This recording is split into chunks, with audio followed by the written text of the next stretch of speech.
আসসালামু আলাইকুম রহমতুল্লাহ। ঢাকা বিশ্ববিদ্যালয়, যাকে একসময় প্রাচ্যের অক্সফোর্ড বলা হতো, এখন সেটা অনেকটা জোকারদের অক্সফোর্ড হিসাবে পরিণত হয়েছে। এখানে যারা পড়ালেখা করতেছে তারা আসলে যে কোন সেন্স নিয়ে পড়ালেখা করতেছে বা কোন মানসিকতা নিয়ে বর্তমান সময়ে চলাফেরা করছে, এটা বোঝা বড় দুষ্কর হয়ে গিয়েছে।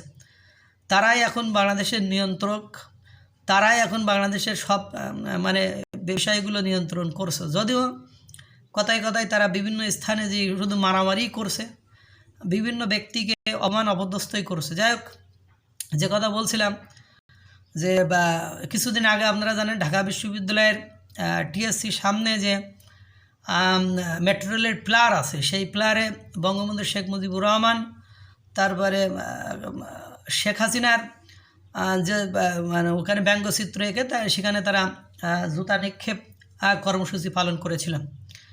আজকে দেখলাম একটা ভিডিওতে, গতকালকে মেবি, ট্রাম্প আর নেতানিয়াহুর ছবি ওখানে এঁকে সেই ছবিতে মুখে জুতার চিহ্ন দিয়ে জুতা নিক্ষেপ কর্মসূচি পালন করছে। তারা বলছে যে ডোনাল্ড ট্রাম্পের ছত্রছায়ায় যুদ্ধবিরতি চুক্তি হওয়ার পরেও তারা জেরুজালেম অর্থাৎ ফিলিস্তিনিতে আবার আক্রমণ চালাচ্ছে এবং ডোনাল্ড ট্রাম্প ওখানে একটা করতে চাইছে, যে রিসোর্ট বানাতে চেয়েছে, এটাই ওনারা বলছে এবং এটা সত্য কথা।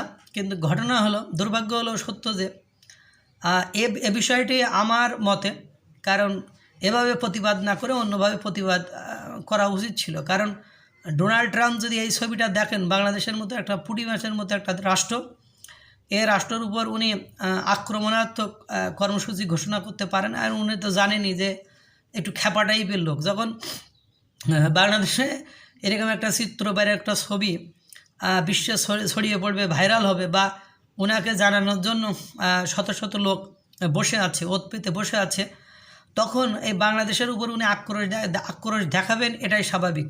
আমার মনে হয় যে এটা আমরা মিছিল করতে পারতেন, আপনারা স্মারকলিপি দিতে পারতেন, আপনারা সরকারের মাধ্যমে আবেদনপত্র পাঠাতে পারতেন, বা আপনারা এগুলো করতে পারতেন। কিন্তু আমার মনে হলো যে ট্রাম্প আর নেতানিয়াহুর এভাবে ছবি এঁকে, তার মুখে জুতা ছবি এঁকে, তাদেরকে আবার জুতা নিক্ষেপ কর্মসূচি করে সেটার আবার ভিডিও করে ছেড়ে দেওয়াটা বাংলাদেশের বর্তমানে যে অবস্থা, যে নাজুক অবস্থা, যে খারাপ অবস্থা, এই খারাপ অবস্থায় খুব বেশি উপকারী এবং ভালো হয়েছে বলে আমার মনে হয় না। কারণ বিশ্বে ওআইসি আছে, অর্গানাইজেশন ইসলামিক স্টেট কাউন্সিল আছে, তারা কি করছে তাহলে?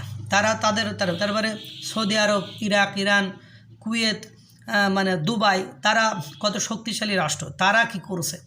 তাদের দেশে কিন্তু এই ধরনের কর্মসূচি হয় কিনা আমার জানা নেই। কিন্তু আমি অনুরোধ করবো, ঢাকা বিশ্ববিদ্যালয়ের আমি একজন ছাত্র ছিলাম, সেহেতু একটু আমার যা মনে হয় আপনারা যে কর্মসূচিগুলো দেন, সেগুলো নেহাতি একটা ছেলে খেলা বা একটা দেশকে ধ্বংসের পথের দিকে ঠেলে দেওয়া ছাড়া বা ধ্বংসের দিকে ঝুঁকিতে ফেলে দেওয়া ছাড়া আর কিছু নেই। ইতিমধ্যে যুক্তরাজ্য বলে দিয়েছে যে বাংলাদেশের হামলা, অগ্নিসংযোগ সহ বিভিন্ন ধরনের ঝুঁকিতে আছে, এখানে যে কোনো সময় সন্ত্রাসী হামলা হতে পারে। তার ভেতরে এই যে কর্মকাণ্ডগুলো করছেন আপনারা, আমার যে মনে হয় একটু বিবেচনা প্রসূত করাই উচিত। আল্লাহ তাআলা সকলকে ধ্বংসাত্মক কর্মকাণ্ড থেকে রক্ষা করুক। আসসালামু আলাইকুম ওয়া রাহমাতুল্লাহ।